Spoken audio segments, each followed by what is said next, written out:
Hey everybody, it's Mike from the Mike Wagner Show, powered by Sonic Web Studios. Visit online at sonicwebstudios.com for all your needs.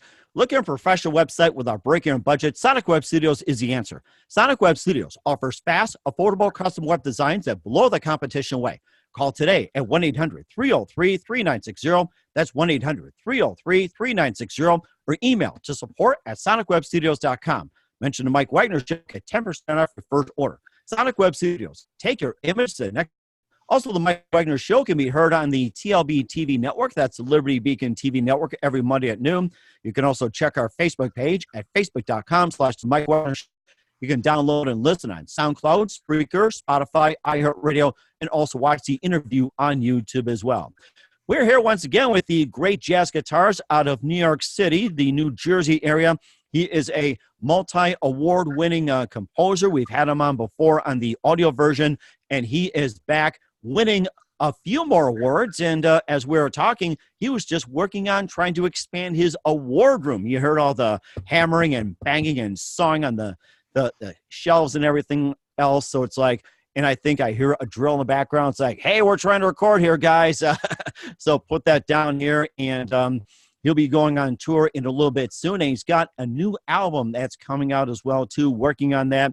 He's just getting accolades all over the place. And also nominated for quite a few things. So, ladies and gentlemen, before we get to all that, here he is back once again, and it's great to hear and good to see, live from the beautiful New York, New Jersey area, the king of jazz guitars, Frank Piombo. Frank, good morning, good afternoon, good evening. Thanks for joining us again. Thank you, Mike, and thank you again for having me on your show. I had a blast the last time I was on, and when you invited me back, I was ecstatic. I couldn't wait. So here I am, and I'm going to take your lead. So I know we spoke about a lot of different things. Some of the things that we will talk about today were not in place last time, so that would be nice to speak on that. But just in all, I want to thank you for having me on your show. Well, it's a pleasure. It's always great to have you on, a multi-award-winning jazz guitarist, and you've been doing it for quite some time. And you also had an interesting history on growing up that, from what I remember last time, you were born in Libya, grew up in Tripoli, and you traveled all over the world, and you settled upon New York. And once upon a time, you were a math teacher, and you later switched to being a musician. You had a passion for it. You also had a passion for teaching. And, of course, you also got some work, and I just love hearing how you got started. And once again, for our viewers this time, not just listeners, the viewers, just tell us how you got started in music. I love hearing this story. I guess I got started in music when I was 3 years old. Mm-hmm. I just stumbling onto my grandfather's guitar and just strumming it. And I was, I can still remember that, going into the closet, closing the door, and just strum I never got to meet my grandfather. We had passed before I was born, but his guitar was in there, and I used to strum it, and my parents used to get a kick out of that. So if you fast forward now 10 years, I'm in the United States now, and at the age of 13, I got interested again in music when the Beatles out with all their famous songs. I used to love every song. And I said, they're doing that. I can do that. And so I started, believe it or not, on drums. Oh, my gosh. Yeah, I started drumming, and it got a little too loud for my dad. My dad said, Frank, I can't watch TV. You're blasting it away. He goes, why don't you try a different instrument? Little did he know. So I said, well, what do you suggest? He goes, well, what about guitar? I said, okay. Not thinking that, 10 years prior, I was strumming on one. So I said, yeah, well, I looked into it. He bought me an acoustic guitar, very inexpensive one, because he said, I'm not spending the money unless you're going to be interested in the instrument. So I said, fair enough. So, we had this cheap acoustic, and I studied. I studied with about 2 or 3 other my good friends. Like, we were going to conquer the world with our band. Everybody wanted to do that. So the 4 of us studied, and I was the only one to continue. The rest of them dropped out. So I did that for a while. And then when I reached At the age of 17, I started doing clubs. I had to work with an ABC card because back then you had 21 to drink. So that was easy to get. So I did the nightclub circuit for a while. Rock and roll, cover music, top 40. I did that, and when I got to the age of, I believe 27, I started working with a lot of commercial bands and show bands. I felt like I needed to study a little more, so I went back and studied with a gentleman named Dan Bennett. He's no longer with us for a while, but then I started working almost like every night of the week. It was getting crazy. Oh my gosh. Well, you're performing, you don't have the time to rehearse and practice within whatever you're studying. So that was a problem for me, but I was working every night with different bands. So that went on for a while. And so 27, so around the age of 42, I got frustrated with the business and I quit playing for 10 years. I was involved in music. I did, karaoke, I did DJing, I did it all.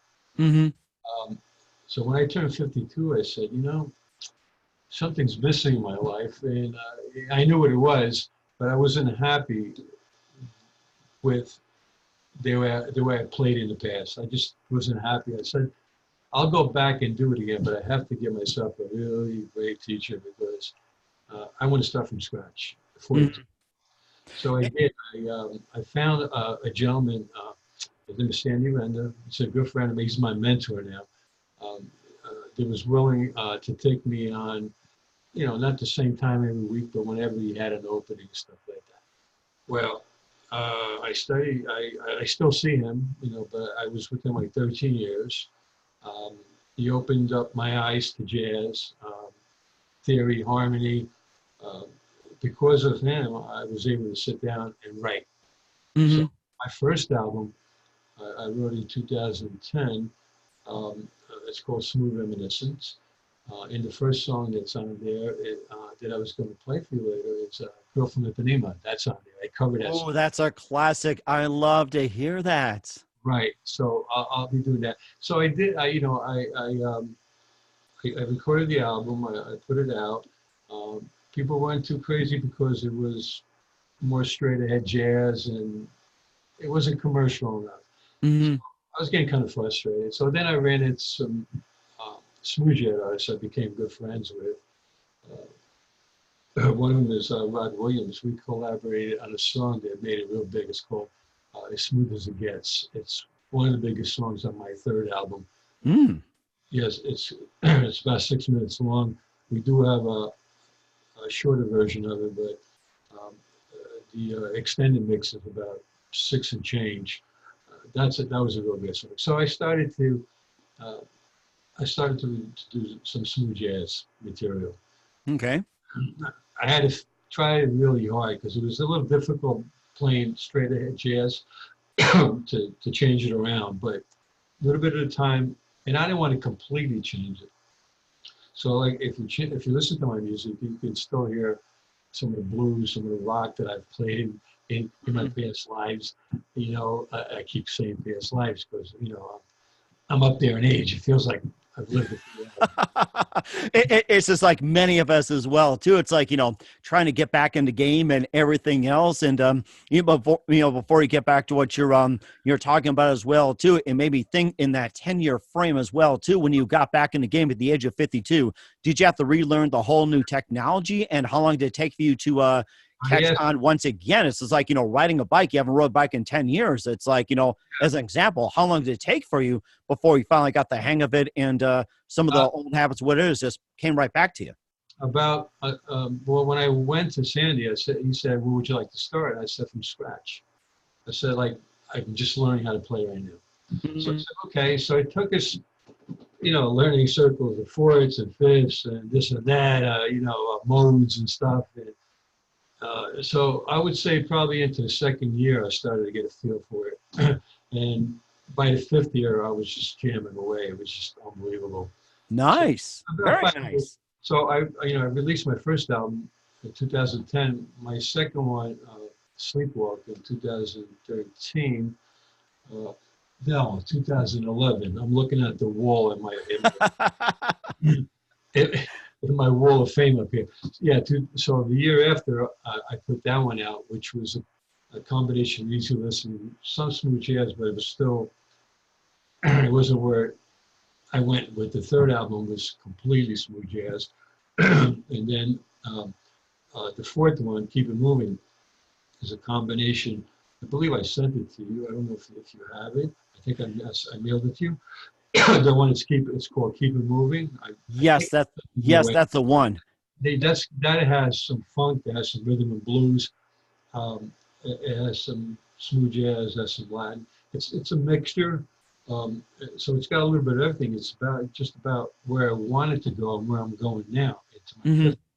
So I started to think, I said, I'm a guitar player. Why should I be classified just as a smooth jazz artist? Why? I can do everything. I can play any kind of music that I feel like playing. At my age, I really don't think I'm going to make $1 million doing it. Like I said, I have a pension. I have Social Security. I've taught for 30 years. So whatever I do now is to please me and my family, of course, because I have lots of them, and I have to thank them out there. If they're listening, I thank you. At the bottom of my heart, I probably wouldn't be here if it weren't for them buying my music, streaming my music, and people like you, Mike, that give me interviews, play my music. If you're able to, I know sometimes it's difficult, but there's so many stations out there that play my music. To put my music on Spotify, and that's when that's streamed, I get royalties. So I appreciate all that. And so that's where I'm standing. I'm right now. I am in the process. I'm in the studio. I've written 3 songs. I'm collaborating with one of the technicians on a 4th tune, and the 5th one is going to be a cover of Ronnie Jordan. It's called. I'm joking. I should have some water out here. So it's a cover of a Ronnie Jordan song that I really like a lot. He was a jazz artist from England that passed away at the age of 52 4 years ago. So I'm going to probably add that on there. So it's going to more likely be more of an EP than an album. I believe an EP has to be at least 20 minutes to be considered an extended play. If I can squeeze a couple more songs, I'll do that. But I have to kind of, I like to get the album done by the end of June, because then I can submit it to the Grammys consideration. Now, any thoughts of having that, any of you works and your current one on vinyl or on cassette? Because that's one of the big things as well, too, besides the CD. Many people are buying on vinyl and also cassette. Any thoughts on that? I believe that possibly there's a good chance that I might put this one on vinyl. Okay. The only thing with that is a lot of the DJ and the radio stations, they require CDs to be sent to them. So for me to send vinyl, that's pretty expensive. That's going to be a lot more expensive than putting out a single CD. So I might just make whatever disc makers allows me, the minimum, just to have one for me and maybe some friends like you to send out to. Exactly. And then the others will be on CD for the radio stations that require a physical CD. Some stations, you can send them the MP3s and they'll play them. But most of them, the FM stations, community radio, they like to see the CD with all the credits, the liner notes and everything, and to make sure that you did recorded that. Just like the old days, that's right. I mean, we bought vinyl back in the day, and CD was like I have so many. $20 back then for a CD, and vinyl was $5. Now it's in reverse. Like, what's up with that? It sounds much better too on vinyl. It does. Yes, it does. Oh, my. All right, we'll get to some of your music as well, too, some of your words and other things. You listen to The Mike Wagner Show at themikewagnershow.com, powered by Sonic Web Studios. Visit online at sonicwebstudios.com for all your needs. Looking at a professional website without breaking a budget, Sonic Web Studios is the answer. Sonic Web Studios offers fast, affordable custom web designs that blow the competition away. Call today at 1-800-303-3960.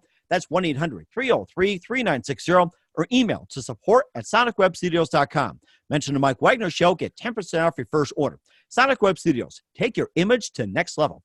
Also, the Mike Wagner Show can be heard on TLB TV. That's the Liberty Beacon TV project every Monday at noon. You can also check the Mike Wagner Show at facebook.com/the Mike Wagner Show. You can also download and listen on SoundCloud, Spreaker, Spotify, iHeartRadio, and YouTube. And also catch the MikeWagnerShow.com on your website and take the Mike Wagner Show with you on any mobile device. So we're that accessible.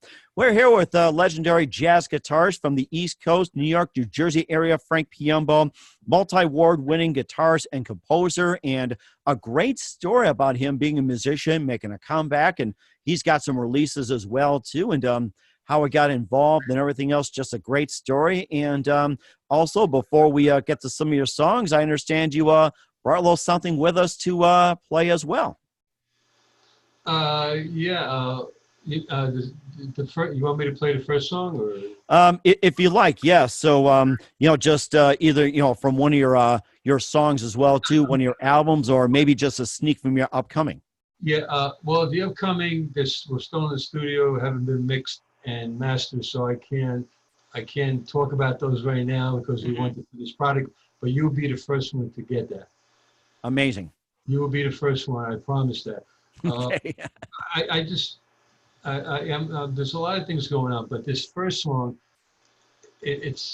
I like Latin music, and I love Antonio Jobim, and I've been a fan of his forever. And, and when this song came to mind for my first album, I needed a Latin song on there, a Brazilian song, I would say. And I thought of this song. So on the actual album, it's a short version.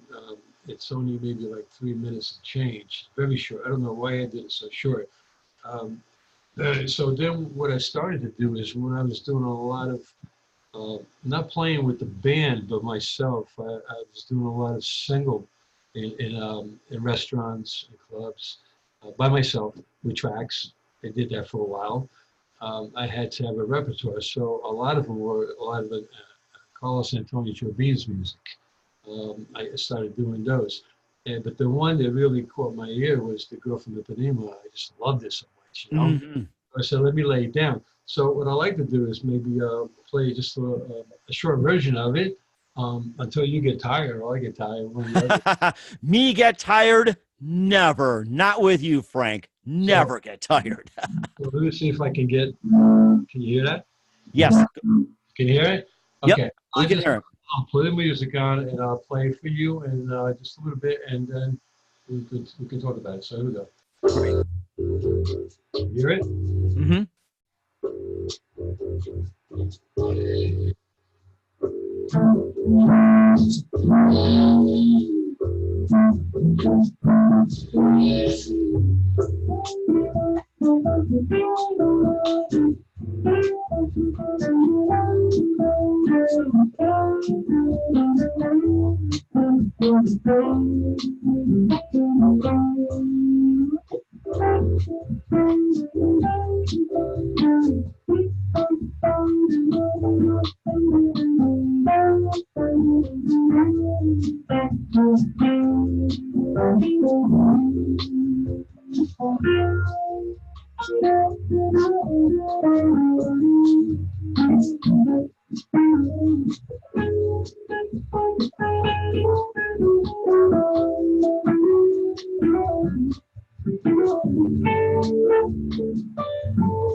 And so on, and so on.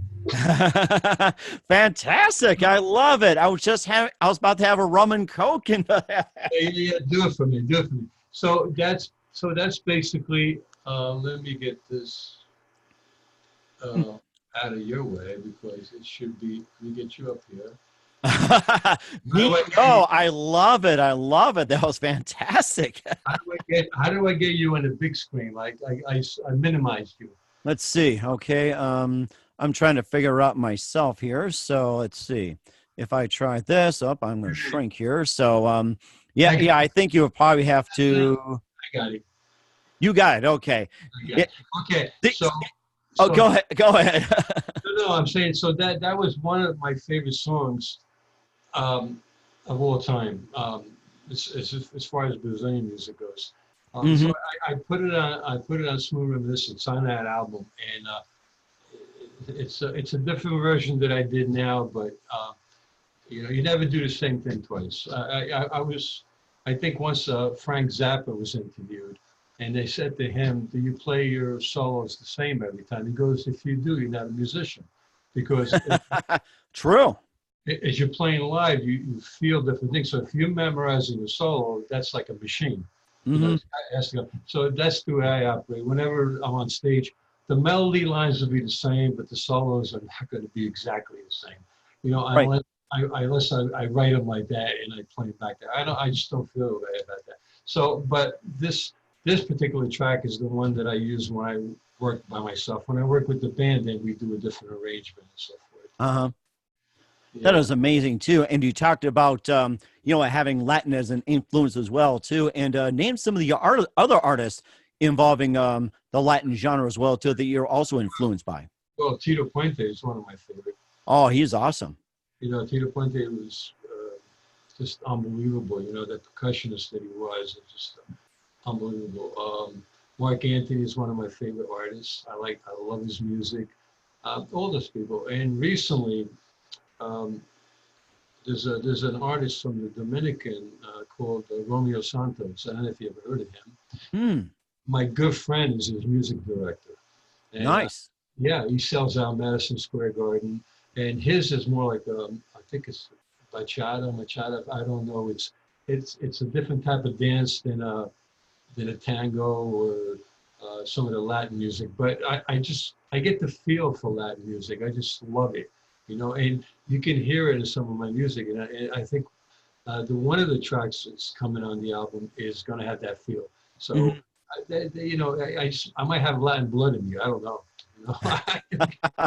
Well, we're not that far. I mean, from Europe, it's not that far. And actually, when you talk about Brazil, you're talking about they speak Portuguese there, correct?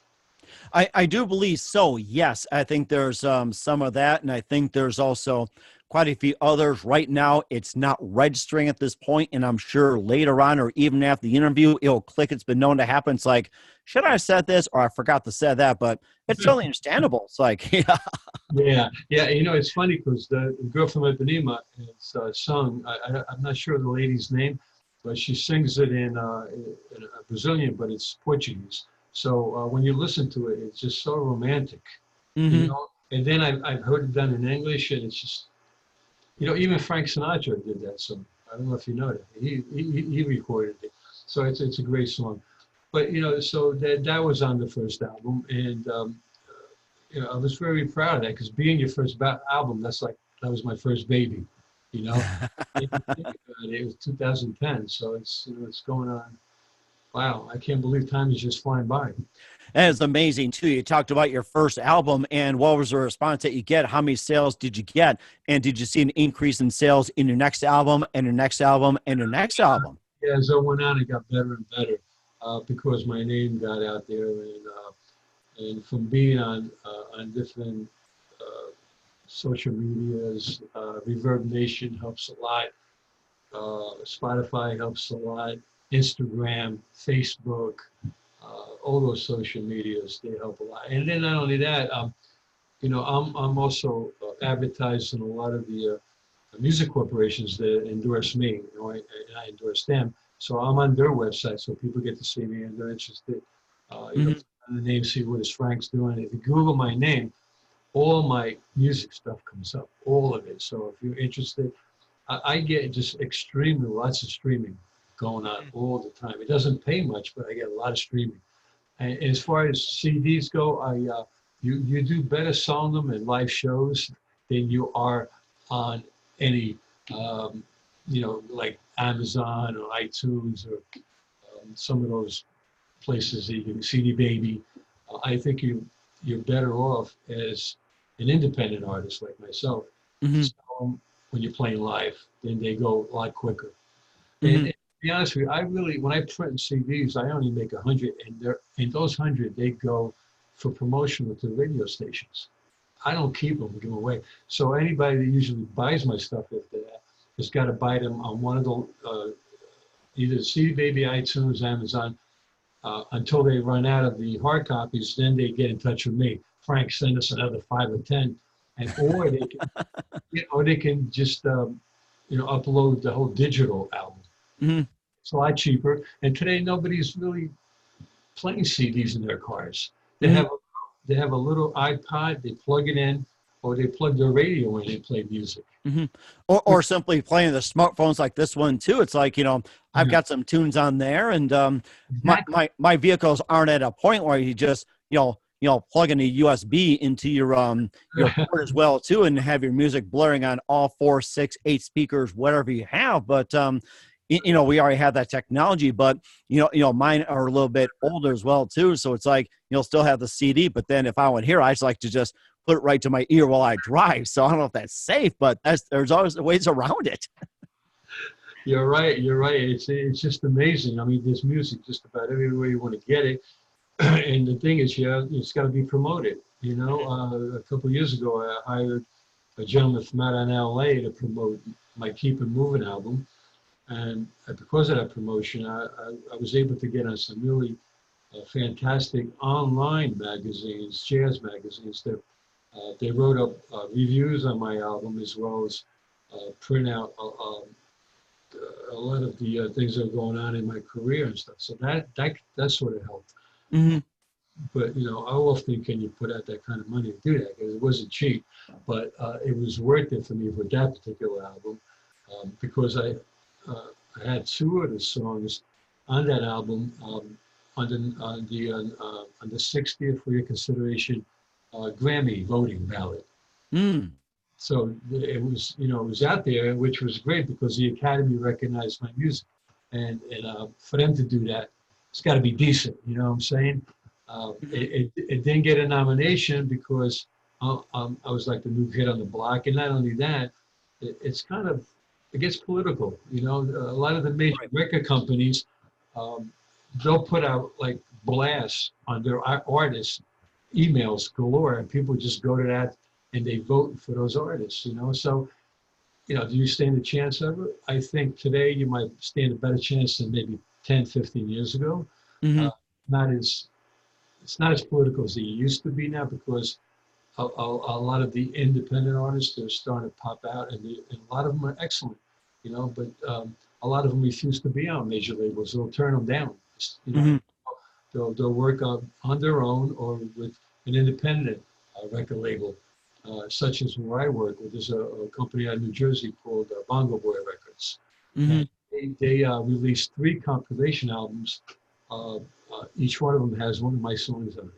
So when people want to buy my stuff, not only will my stuff pop up, but those albums will pop up with my songs on them. So if they purchase the album, then I get royalties for that one single on there, which is great. That is amazing too. And of course, many years ago to get that gold record, you had to sell 1 million albums. Now it's just like, get that status. You got to get was it 10 million hits, 100 million hits, or was it 1 billion hits nowadays? It's like, it's really gone up. It's like 1 million hits nowadays. You can just get like, in a heartbeat as well too. So it's amazing you say that, because a lot of people, you put the right thing on YouTube and you can get just as many hits. You just have to have what sells. There was just this little boy on this talk show that he's 7 years old, and he's a magician from Ireland. Nice. I don't know if you saw it, but anyway, he got like over 2 million hits on that thing. He did a magic thing on YouTube, and the talk show hostess saw it and had him on the show in LA. So here's a kid that's not only that, one of the most popular magicians came on the show and said, "I'm booking you in Vegas with me." So nice. The kid is 7 years old. So you see what I'm saying? But you have to have something that sells, and you have to know how to put it on YouTube so it gets to certain people. Another trick to that. You just can't release on YouTube. You have to put little tags so people know exactly what it is that you're doing, and sorts. So I get a lot of sales on YouTube as well. A lot of my stuff is on there, which is nice. So that's why what I'm doing with that. Now, as far as the awards, I have to tell you, I got 2 awards recently, and one I don't know if I spoke on the show with you at the Indie Music Channel Awards in LA. It was coming up in April. Yes, I remember that, and I think you also won a couple of awards, like the Executive Music Award, the Indie Music Channel Awards. You're also being nominated for the East Coast, Jazz Hall of Fame, and I think you had something that started with an A, and I cannot think right now. It's like you had that, and I think you had other awards that came up after we spoke. So you can just fill us in on the details and what other awards you have done, because I did joke, in a sense I'm serious, that you're back there just trying to build your award room, and you keep expanding it every day. I'll send you a picture. My wife goes, "There's no room anymore, Frank. We don't have." But the one that really is really super is I got a silver medal for achievement from the Global Music Awards in LA. Nice. An actual silver medal.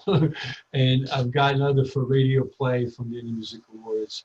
I've got them from the Academia Music Awards. That's the name. Academia Music Awards. I must have gotten 6 or 7 in the last 3 or 4 years. Wow. So what they do is, and then I have one of my songs, Keep It Moving, on their radio charts for a whole year, like in the top 10. So what they do is that in the beginning of the year, they choose 2% out of like 2,000 people to get the executive award. So that's why I won. And the plaque is on its way, but it's coming from California, so it takes a while to get here. But when I get it, I'll make a copy and send it to you.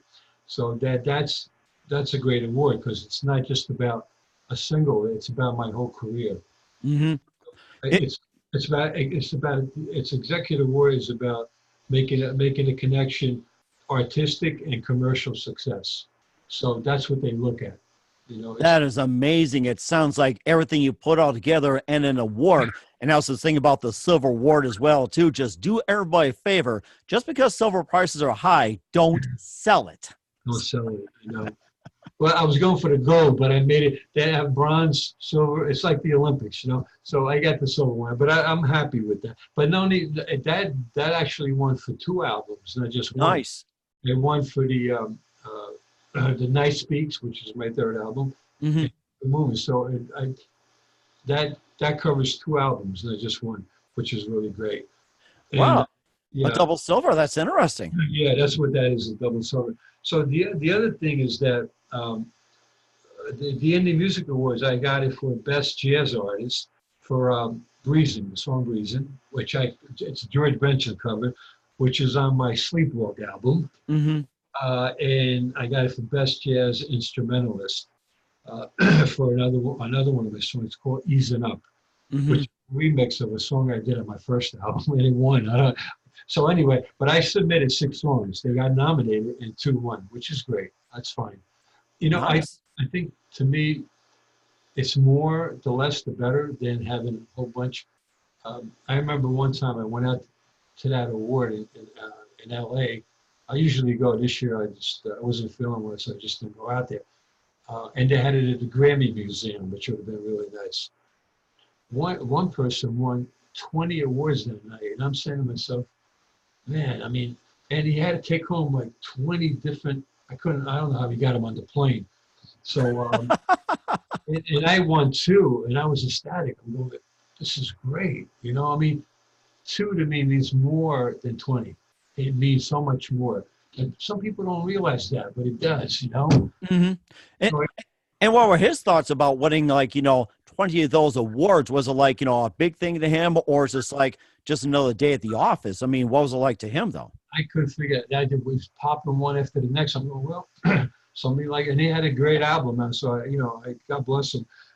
So that was the story with that. Now, the East Coast Music Hall of Fame, this is the first year. It's their first year. And I have to mention Tommy Patillo. He headed it, and he's the lead singer with the Duprees. Mm-hmm. He put this together to give credit to a lot of the artists on the East Coast, because the Rock and Roll Hall of Fame just is not doing it for a lot of people, you know. So he put that together with Bill Grieco. I guess they're partners in that. And I was nominated in 3 categories. So I was nominated in jazz, blues, swing, retro for Best Music Maker. I was nominated for a legend musician and nominated for Best Music Musician. So I got 3 nominations. Like I said, being nominated to me even means even more than actually winning. I don't mind. I'll be happy to win, but just to go up against the talent that's on there, just to be there amongst those people, just like when my songs are on the Grammy voting ballot, just to be amongst those people that are just so fantastic, it makes me feel fantastic. So that's what it's all about. And it's sharing with all these artists and stuff, all the nominees and stuff. It's so great just to touch base with all of them. You know,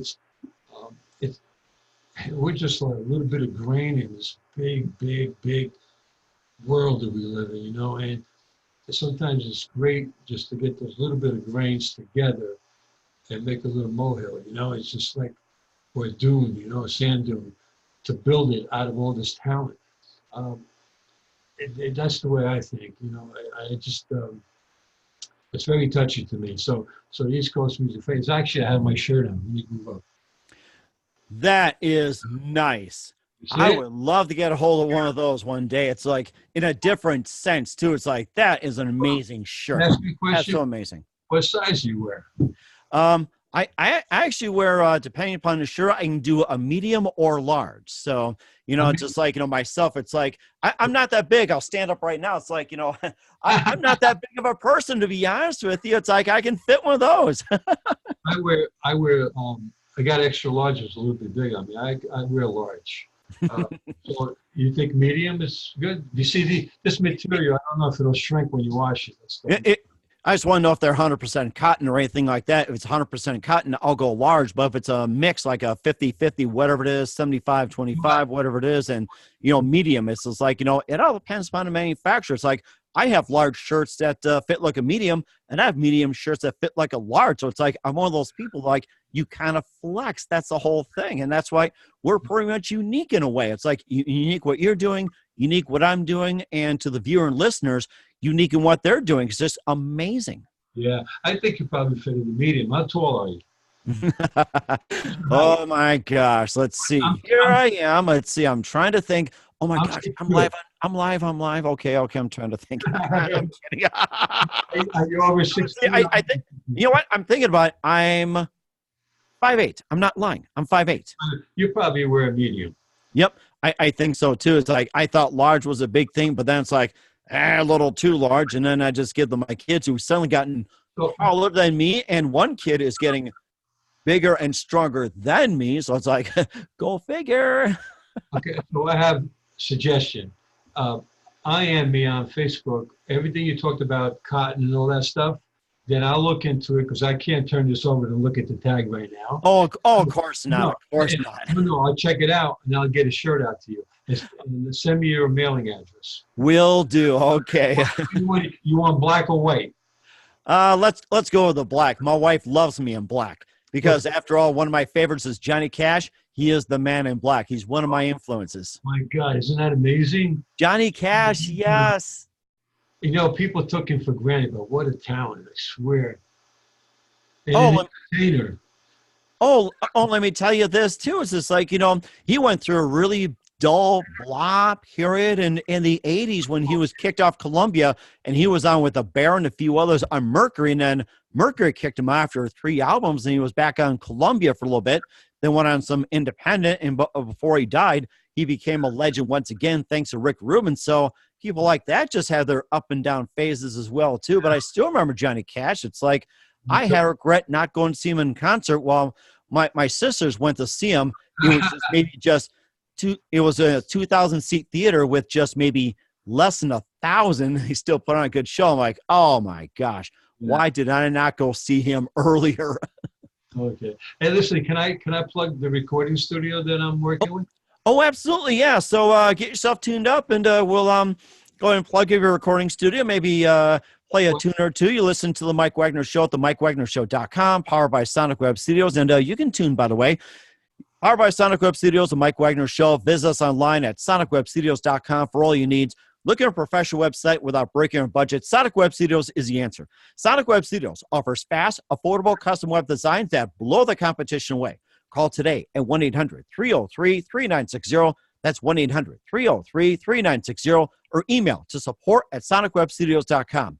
Mention the Mike Wagner Show. Get 10% off your first order. Sonic Web Studios. Take your image to the next level. Also, the Mike Wagner Show can be seen on TLB TV. That's Liberty Beacon TV network every Monday at noon. You can also check out the Mike Wagner Show at themikewagnershow.com. Also on Facebook at facebook.com/the Mike Wagner Show. You can also download and listen on SoundCloud, Spreaker, Spotify, iHeartRadio. Also watch the interview on YouTube as well, and take the Mike Wagner Show with you wherever you go on any mobile device. That's the Mike Wagner Show.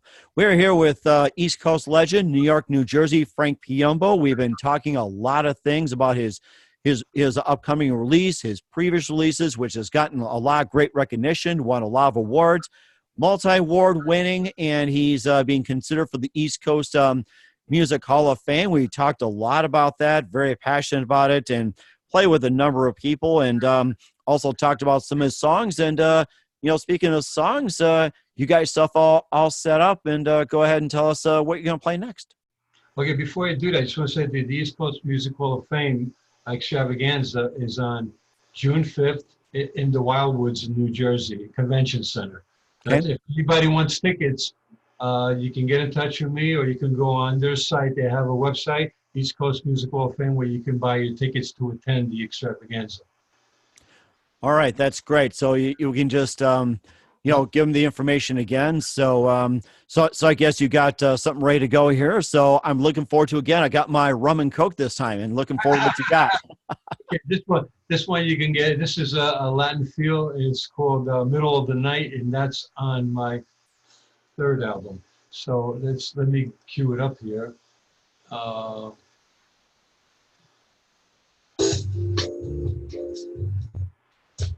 There it is.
That's it with that one.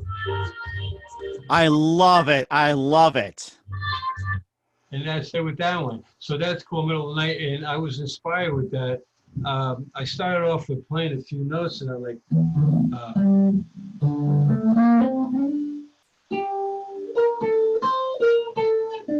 and that kind of did it. And from that, I went into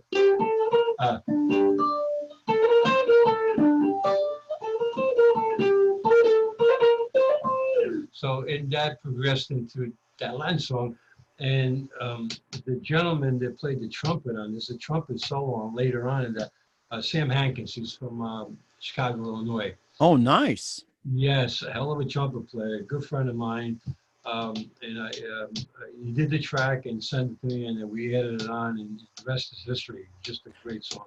That is just amazing. And when you talked about how you pick up a few rhythms and add a few notes and things come together, it sounds like to me what Johnny Cash did back in the day when he did that boom, chicka boom, chicka boom. It's like it wasn't manufactured, totally by producers. He was actually walking through downtown Memphis and observed a shoe shine boy, doing that shining shoes, boom, chicka boom, chicka boom.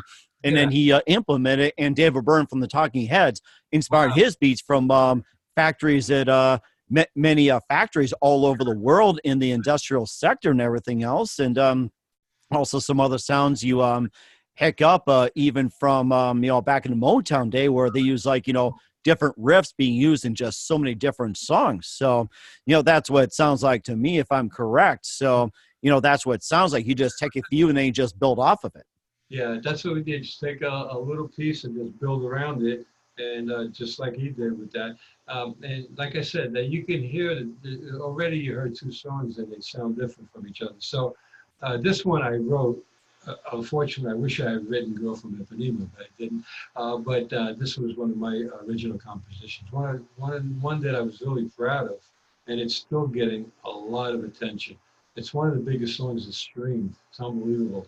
So that's it. And this song was recorded at Armenio Studios. He's a good friend of mine. His name is Joe.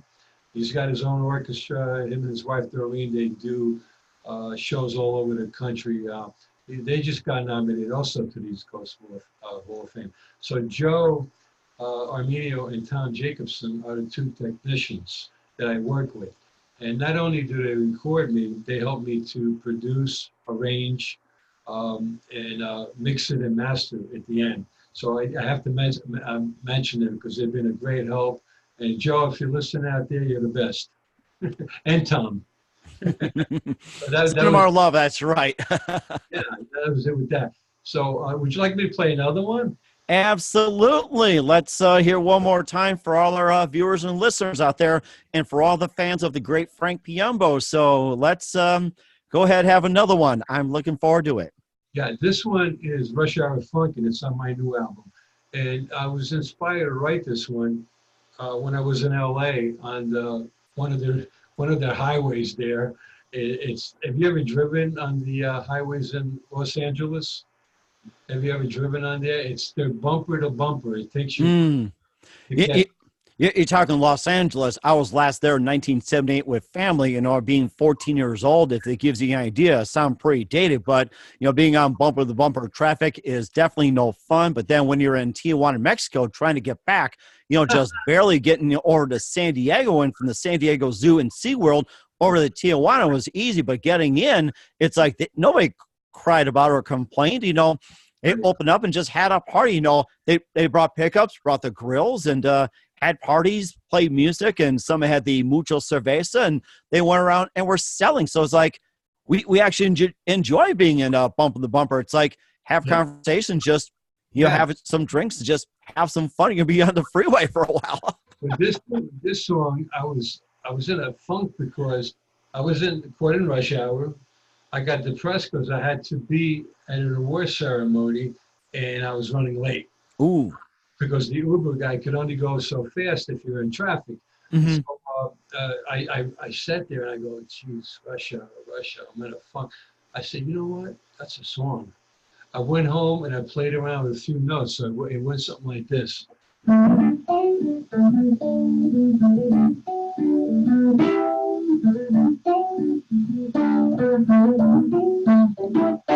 I said, oh, that could be something. So I led to this. And the gentleman playing sax on this is Tony Exum Jr. from Colorado. Mm-hmm.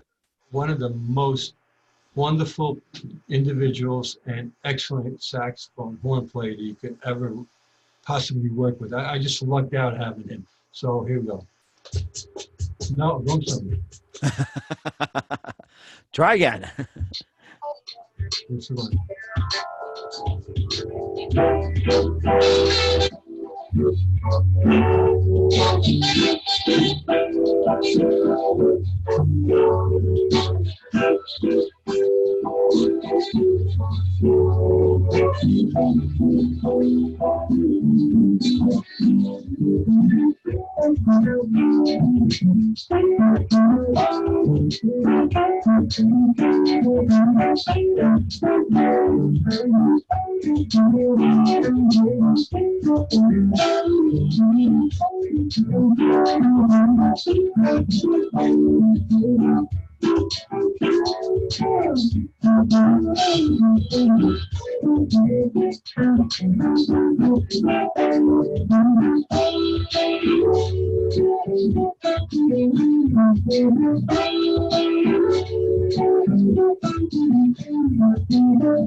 And I was there with that.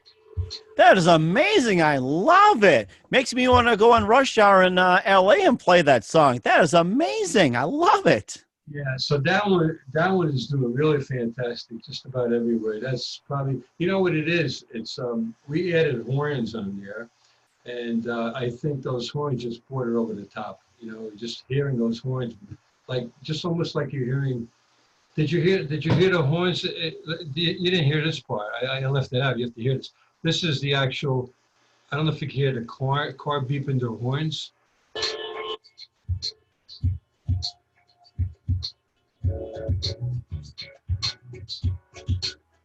I don't know if you hear it in the background. In that part, that's the breakdown. There's car horns like beeping. Beep, beep, beep, beep, beep. Mm-hmm. I think I did hear a little bit of it, but then again, you're right. Year end, and you know how things come out. But if you heard directly on CD, you would definitely hear it. But Yeah. to some of the things, but I do get the idea, which is really nice. I like that. Right. So we put that in there just to make it fun. But I enjoy horns. There's going to be a lot more on this new album, strings, horns, and stuff like that, just to kind of bring it together. So that was a great song. And I don't know how much time we have left. There's one more song that I wanted to hear that I wrote for my wife. Okay. Yeah. Let's go ahead and do one more song, and then we'll just have just a few more. And in fact, I love it when people play for their wives, and I do things for my lovely wife, Serena, as well. You know, 28 years, like, you've got to do something very lovely. It's a must, a requirement. Well, I wrote this for her back in 2010. That's on the first album. It's called Angelic. My wife's name is Angela. And nice. It's called Angelic Eyes. Angelic Eyes. Interesting. So this is now, you see the difference in my playing. This one it's going to be a lot different. It's more like a smooth kind of straight ahead jazz. So let's put it. Let me see. Get it right here.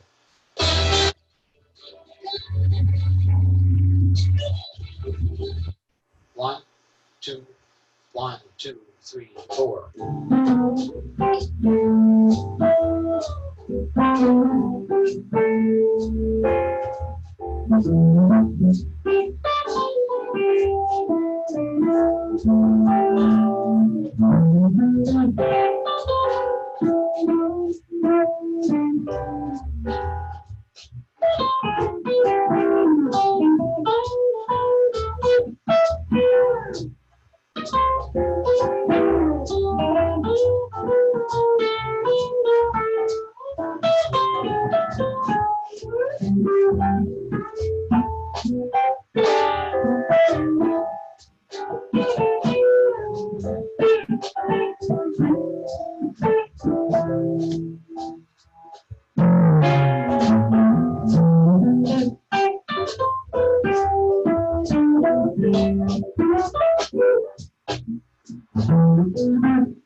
And that was that. That is amazing. I love it. That was so amazing. I mean, your wife is angelic. I have to say that, and she greatly appreciates you. Yes, definitely angelic. Very appreciative. I have to I'll have to dig up a song I wrote for Serena and, make it so serene. But I mean, it's just really good inspiration, just building off of people, which is fantastic. And I just want to say, Frank, just thank you very much for your time. I'm definitely looking forward to having you back on later down the road and tell us about your fifth album and what some of the awards you're working on. And I'm sure your angelic wife is calling you back and say, hey, Frank, you got to finish up that award room. It's like, I'm getting tired of the hammer, and my drill's running out of battery. And Mike, this would not happen if it wasn't support of my family, friends, and fans. So my wife, Angela, my daughters, Veronica, Lauren, my son, Christian, my grandchildren, my daughter's boyfriends, they're starting to get boyfriends now, so soon they'll probably be part of the family. So we have Lucian, we have Vincent. So we're starting to grow a family here. But you know what? It's nothing like family. You know that. Yes, that's right. They're the backbone, and I really love them for supporting me because I drive them nuts sometimes. So, don't we all? I have to say that. We still love them. Oh, you too, huh? Yes, that's right. And once again, tell everybody your upcoming projects. What's your website? How do people contact you? Where can people buy your music? And just tell everybody the latest news and everything else. How can people get a hold of you? Yeah, they can get a hold of me just through my website. It's www.frankpiombo.com. They can get me on Instagram. They can get me on Facebook. To get in touch with me, they can send me emails to, my email is, I'm going to say it's Riggy, R-I-G-G-Y, entertainment @gmail.com. So it's R-I-G-G-Y, the whole word entertainment @gmail.com. You can get in touch with me that way. Other than that, if you know me personally, call me on my phone. If you need to call me, IM me on Facebook or somewhere, then I can get you in touch with me. All of my music is sold just about everywhere. iTunes, Apple Music, iTunes, Spotify is streaming, so that's not it. cdbaby.com, Amazon MP3, and I'm sure there's a few others out there that I'm leaving out, but just about everywhere. And I want to thank you, Mike, for having me again.